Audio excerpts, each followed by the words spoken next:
warahmatullahi wabarakatuh.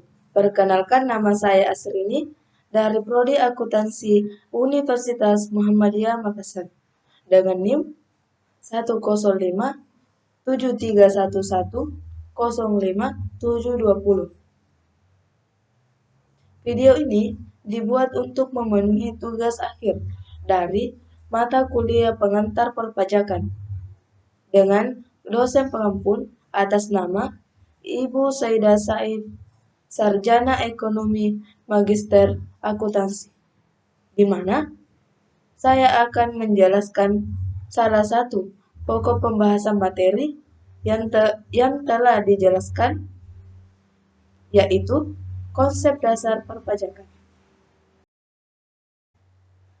Adapun kerangka materi yang ingin saya bahas pada video kali ini, yaitu yang pertama, definisi pajak. Yang kedua, ciri-ciri yang melekat pada definisi pajak. Yang ketiga, pungutan lain selain pajak. Dan yang keempat atau yang terakhir, fungsi pajak. Oke, langsung saja kita masuk pada pembahasan yang pertama, yaitu definisi pajak.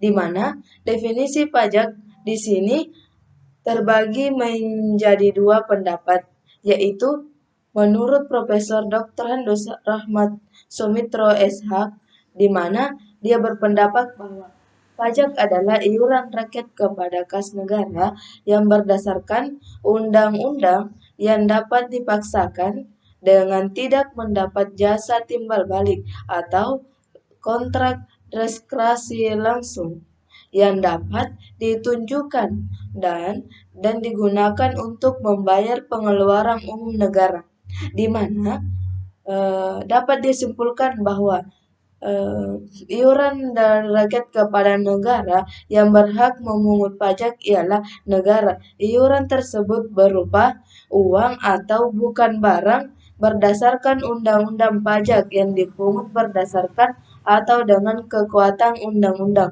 serta aturan pelaksananya tanpa jasa timbul atau kontrak prestasi dari negara yang secara langsung yang dapat ditunjuk dalam pembayaran pajak. Tidak dapat ditunjukkan adanya kontrak prestasi individual oleh pemerintah. Digunakan untuk membiayai rumah tangga negara, yaitu pengeluaran yang bermanfaat bagi masyarakat luas. Dan yang kedua yaitu fungsi pajak menurut Undang-Undang Nomor 28 Tahun 2007 tentang KUP, di mana pajak adalah kontribusi wajib pajak negara yang terutang oleh orang pribadi, badan yang bersifat memaksa berdasarkan undang-undang dengan tidak mendapatkan imbalan secara langsung dan digunakan untuk keperluan negara bagi sebesar-besarnya kemakmuran rakyat. Kita masuk pada pembahasan kedua, yaitu ciri-ciri yang melekat pada definisi pajak. Ciri-ciri yang melekat pada definisi pajak yang pertama yaitu pajak dipungut berdasarkan atau dengan keluaran undang-undang serta aturan pelaksanaannya, di mana perlu kita ketahui secara bersama terkhususnya di negara kita Indonesia ini.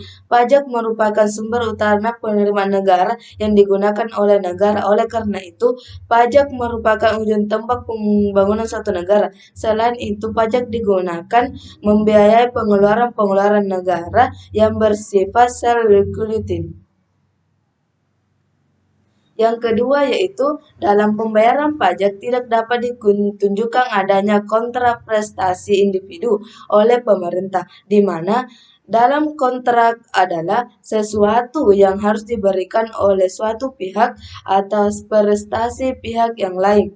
Biasanya kontrak prestasi adalah uang yang dibayarkan oleh suatu pihak dan barang dan jasa yang diserahkan oleh pihak lain. Yang ketiga yaitu pajak dipungut oleh negara baik pemerintah pusat maupun pemerintah daerah, di mana pajak apa saja yang dipungut oleh pemerintah pusat dan pemerintah daerah, di mana pajak pusat dan pajak daerah di sini yaitu pajak penghasilan atau pajak pertambahan nilai atau PPN, pajak penjualan atas barang mewah atau PPNBM. Dan terakhir yaitu pajak bumi dan bangunan, yaitu PBB dan biaya meterai. Biaya yang digunakan dapat berasal dari tabungan pemerintah, yaitu dari penerimaan dalam negeri yang dikurangi dengan pengeluaran rutin untuk tabungan pemerintah. Perlu ditingkatkan setiap tahunnya, menyesuaikan dengan kebutuhan pembiayaan pembangunan dan semakin meningkat. Dan peningkatan akan tabungan pemerintah ini diharapkan juga dapat berasal dari sektor pajak. Ketiga yaitu pemungutan lain selain pajak. Pungutan lain selain pajak. Yang pertama yaitu biaya materai, di mana biaya materai di sini yaitu pengeluaran yang dikenakan atas dokumen dengan menggunakan materai. Maksudnya di sini yaitu dokumen yang terhutang sejak saat dokumen tersebut ditandatangani oleh pihak-pihak yang berkepentingan atau dokumen tersebut selesai dibuat atau diserahkan kepada pihak lain bila dokumen tersebut hanya dibuat oleh satu pihak. Yang kedua yaitu biaya masuk atau pengeluaran yang dikenakan atas barang yang masuk dalam daerah pabean dan biaya keluar. Contohnya di sini eh, yaitu impor atau kegiatan memasukkan barang ke dalam daerah pabean, di mana biaya masuk di sini diartikan sebagai pajak lalu lintas barang yang dipungut atas pemasukan barang dari luar daerah pabean ke dalam daerah pabean, atau Ditjen dan Cukai (DJBC) menjadi institusi yang memungut biaya masuk. Yang ketiga yaitu iuran, yaitu pemungutan yang dikarenakan sehubungan dengan suatu jenis jasa ya, atau fasilitas yang diberikan. Maksudnya di sini yaitu pajak langsung merupakan jenis pemungutan iuran pajak yang menjadi kewajiban bagi wajib pajak yang tidak dapat dipindah tangankan, dan tentunya jika ada pajak langsung maka ada juga pajak tidak langsung. Hal yang membedakannya di sini yaitu eh, dari segi cara pemungutannya. Pajak tidak langsung membebankan pungutan iurannya kepada wajib pajak kepada pihak lain. Dalam hal ini, contohnya yaitu pajak tidak langsung adalah PPN atau pajak pertambahan nilai, pajak ekspor, pajak biaya masuk, dan biaya cukai. Yang keempat di sini itu cukai, di mana pungutan yang dikarenakan atas barang tertentu, contohnya cukai misal etanol atau etil alkohol, minuman dengan kadar etil alkohol, produk tembakau seperti cerutu, sigaret, rokok, dan daun tembakau iris, dan hasil tembakau lainnya yang proses pembuatannya tidak sesuai dengan himbauan dari pemerintah. Yang terakhir yaitu retribusi, yaitu pungutan yang dikarenakan sehubungan dengan fasilitas yang diberikan oleh pemerintah. Contohnya distribusi pelayanan kesehatan seperti retribusi persampahan, kebersihan, retribusi tanda penduduk, akta catatan sipil, retribusi pemakaman atau penggabungan mayat, retribusi parkiran di tepi jalan umum dan pelayanan pasar, retribusi pengujian kendaraan bermotor. Yang keempat yaitu fungsi pajak. Fungsi pajak terbagi menjadi dua, yaitu fungsi budgeter dan fungsi regular.